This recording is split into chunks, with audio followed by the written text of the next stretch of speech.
Problem सबसे बड़ी पता है क्या है, कि सबको यही लगता है कि हमारी प्रॉब्लम सबसे बड़ी है। अगर यहां पर मैं एक एक करके सबको बोलूं कि आप बताओ कि आपकी लाइफ में क्या क्या प्रॉब्लम्स आई या अभी क्या प्रॉब्लम चल रही है, तो आई एम श्योर कोई सोच भी नहीं सकता कि अच्छा ऐसी प्रॉब्लम्स भी कोई फेस कर सकता है क्या। तो इन प्रॉब्लम्स के बावजूद भी कुछ लोग आगे बढ़ पाते हैं, कुछ नहीं बढ़ पाते हैं। That is the big question कि एग्जैक्टली हम स्टक कहां पर होते हैं। क्या हम एक्चुअल में लाइफ में प्रॉब्लम्स में फंसते हैं या उन प्रॉब्लम्स को लेकर के जो हमारी थिंकिंग है वहां फंसते हैं। सबसे पहले ये चीज हमको क्लियर होना चाहिए। तो जो हम कह रहे हैं फंस गए हैं, हम एक्चुअल में प्रॉब्लम्स में नहीं फंसे हैं, क्योंकि प्रॉब्लम्स तो सबकी लाइफ में है। हम एक्चुअल में थिंकिंग में फंस जाते हैं। ये पॉइंट सुनने में छोटा लग रहा होगा, but it is a very big point two understand in life, जो 99% लोगों को नहीं समझ में आता है। हम क्या समझते हैं कि हम प्रॉब्लम्स में फंस गए हैं, क्योंकि the moment you say that, तो जब तक प्रॉब्लम्स रहेगी तब तक आप फंसे रहोगे। और प्रॉब्लम्स कब तक रहेंगी? लाइफ टाइम, जब तक लाइफ रहेगी। बट द मोमेंट यू से कि मैं प्रॉब्लम्स में नहीं फंसा हूं, प्रॉब्लम्स मतलब लाइफ में नहीं फंसा हूं मैं, लाइफ के बारे में जो मेरी थिंकिंग है उधर में फंस गया। अब मैं उस थिंकिंग को कैसे चेंज करूं? इफ यू से दैट, तो वो आपके हाथ में पूरा कंट्रोल है। But if you ask me this question कि मेरी लाइफ की जो प्रॉब्लम्स हैं वो कैसे सॉल्व हो, तो उसका कोई जवाब नहीं, क्योंकि वो कभी नहीं होगा। आज आपकी एक प्रॉब्लम है वो सॉल्व हो भी जाएगी, कल कोई और प्रॉब्लम आ जाएगी, परसों कोई और आ जाएगी, फिर कोई और आ जाएगी, फिर कोई और आ जाएगी। तो कैसे हम अपनी थिंकिंग को चेंज करें? सिंपल, थिंकिंग चेंज हो गई तो सब चेंज हो जाएगा। सब चेंज हो जाएगा, क्योंकि प्रॉब्लम्स को देखने का नजरिया बदल गया तो प्रॉब्लम बदल गई। एक बंदा जिसकी थिंकिंग नहीं फंसी हुई है, उसको आप चारों तरफ से फंसा दो, वो निकल जाएगा। लेकिन जिसकी थिंकिंग फंसी हुई है, उसको आप जा करके दुनिया जहान के सारे रिसोर्सेज दे दो, पूरा का पूरा खजाना भी दे दो, तब भी वो नहीं निकल पाएगा। तब भी रोएगा बैठकर, क्या मेरे को चारों तरफ खजाने से कैद कर दिया। अरे भाई खजाना है, कैद नहीं है। देखे ना ऐसे लोगों को जिनके पास में सब कुछ है लेकिन रोते रहते हैं। तो सब कुछ मिलना इज नॉट अ सॉल्यूशन। जिनकी लाइफ में कोई प्रॉब्लम नहीं है वो भी रो रहे हैं। तो अब आता है कि इसका सॉल्यूशन क्या है।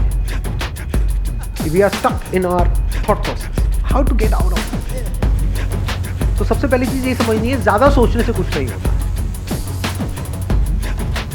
सही सोचने से होता है। अभी सही सोचना क्या है? व्हाट इज राइट, रियलिटी को एज इट इज देख लेना, दैट इज साइंटिफिक थिंकिंग। यही तो है, और क्या है?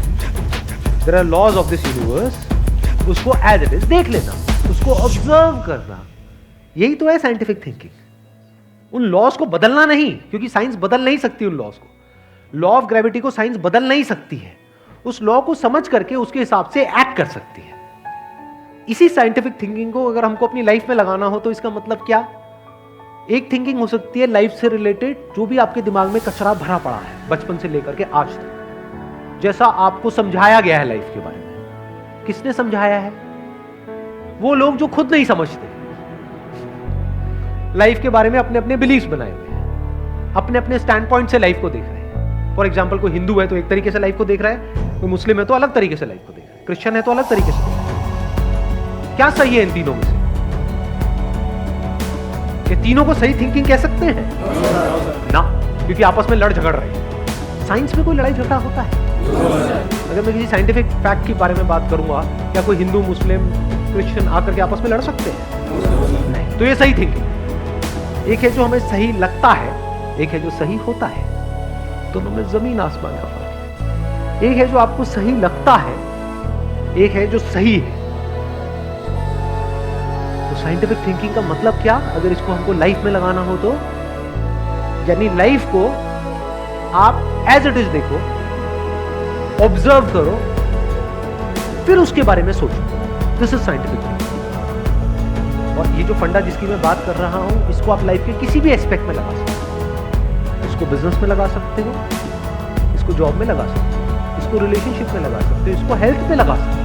इसका जो सबसे पहला स्टेप है वो है, अंदर जो भी कुछ पड़ा हुआ है आपके, जो भी आपने मान रखा है, उसको छोड़ दिया। अब आप हल्के फुल्के हो गए, अब एज इट इज देखा जाए। लाइफ को ऑब्जर्व किया as life, not my life. For example, anger, क्या एंगर आपका है? बट आप एंगर का सोल्यूशन कैसे निकालते हो? मुझे गुस्सा आता है, मुझे गुस्सा नहीं करना। कभी भी आप एंगर का ऐसे सॉल्यूशन निकाल ही नहीं सकते। सिर्फ आपको आता है गुस्सा या सबको आता है? सबको आता है। तो क्या एंगर सिर्फ आपकी प्रॉब्लम है या एंगर एक लाइफ की प्रॉब्लम है? Fear, if you can look at fear, not your fear और माई फियर, फियर, डर है ना, वो डर क्या है? Can you look at it? इसको बोलते हैं साइंटिफिकली चीजों को देखना। रिलेशनशिप, नॉट माई रिलेशनशिप और योर रिलेशनशिप, रिलेशनशिप। इस तरह से जब हम चीजों को देखते हैं ना, not from a subjective point of view but from an objective point of view, जैसे एक साइंटिस्ट देखता है, जैसे एक साइंटिस्ट ऑब्जर्व करता है, वहां पे ना खुश हुआ जाता है ना परेशान हुआ जाता है, ना पॉजिटिव हुआ जाता है ना नेगेटिव हुआ जाता है। This positive and negative is your stand point, is a subjective point of view. In objective reality उसमें खुश क्या होना है और दुखी क्या होना है, वहां पर सब कुछ क्लियरली नजर आ रहा होता है। वहां पे कभी भी हमारी थॉट प्रोसेस स्टक नहीं होती है, हम फंस ही नहीं सकते। बिलीफ्स में आप गारंटेड फंसोगे, शॉर्ट टर्म में वो अच्छे लग रहे होते हैं क्योंकि वहां पे कंफर्ट मिलता है। जो भी हमने मान रखा है, अगर उसको पकड़ करके हम बैठे रहे और उसमें गोल गोल घूमते रहे तो बड़ा कंफर्ट मिलता है, लेकिन आगे जाकर के वो हमको फंसा देता है, एंटैंगल्ड कर देता है। बट जो रियलिटी है वो धीरे धीरे धीरे धीरे आपको आजाद करती रहती है, जितना आप रियलिटी को समझ जाते हो उस लेवल तक। यानी कि अगर इसको मैं पूरा समअप करूं, जो भी मैंने अब तक कहा है उसको, ये सेशन शुरू कहां से हुआ था? फेलियर से हुआ। एक के बाद एक हमने लाइफ में बहुत सारे फेलियर्स फेस करे हैं। तो अब अपने फेलियर्स को ऑब्जर्व मत करो, अपने को बीच में से हटा दो, ऑब्जर्व करो ये जो फेलियर्स हैं ये क्या है। तो you will start seeing the nature of those failures, you will start seeing the causes of those failures. For example मेरी लाइफ है, अगर मेरे को उसको ऑब्जर्व करना है, दो तरीके हो सकते हैं। एक ये, अब मैं अपनी लाइफ में थोड़ा सा जा रहा हूँ जिससे कि आप उसको रिलेट कर सकते। मैंने पास में कुछ गलतियां करी, बहुत बड़ी बड़ी गलतियां, मेजर लॉसेस हुए, तो एक एंगल तो ये हो सकता है मैं ऐसा कैसे कर सकता हूँ। दूसरा ये है कि मैं ऑब्जर्व करूँ कि एग्जैक्टली वो गलती क्या थी और उसका कॉज क्या था। तो वो दिख जाता है, अच्छा उस टाइम पे वो ग्रीड बहुत ज्यादा हावी हुई थी। अच्छा ग्रीड क्यों हावी हुई पड़ी थी, इतना लालच क्यों आया हुआ था कि हाँ ये करना है, ये करना है, ये करना है, ये क्यों आया हुआ था?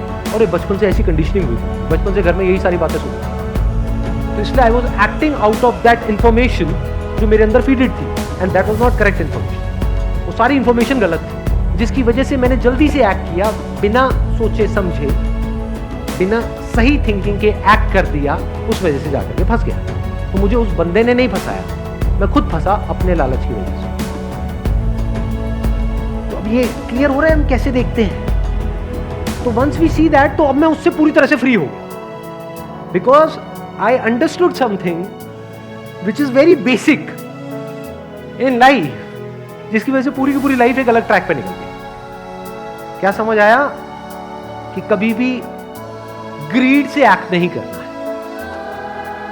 अब इसको हम समझते हैं, कैसे समझते हैं? मॉरल साइंस की बुक से। वो सब बकवास है, लालच नहीं होना चाहिए, सबके अंदर लालच भरा पड़ा है, बट लालच हमको कैसे फंसाता है, इसको ऑब्जर्व किया अपनी गलतियों के बेस पर, और फिर समझ आया अच्छा ये होता है। लालच से ग्रोथ नहीं होती है।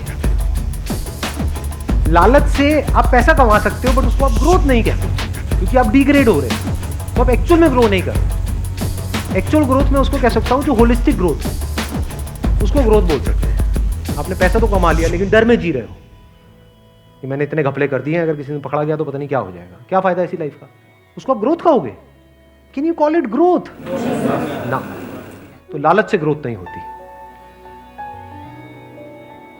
तो ये चीजें समझना बारीकी से, step by step, step by step, तो आप गलतियों का पूरा नेचर समझ सकते हो। The nature of mistakes, the kinds of mistakes, the types of mistakes, और उनके कॉजेस क्या होते हैं।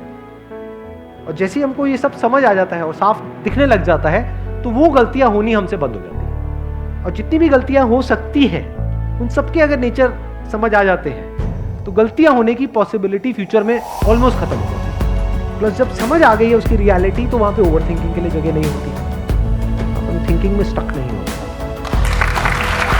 Wish you all the very best, thank you so much for coming.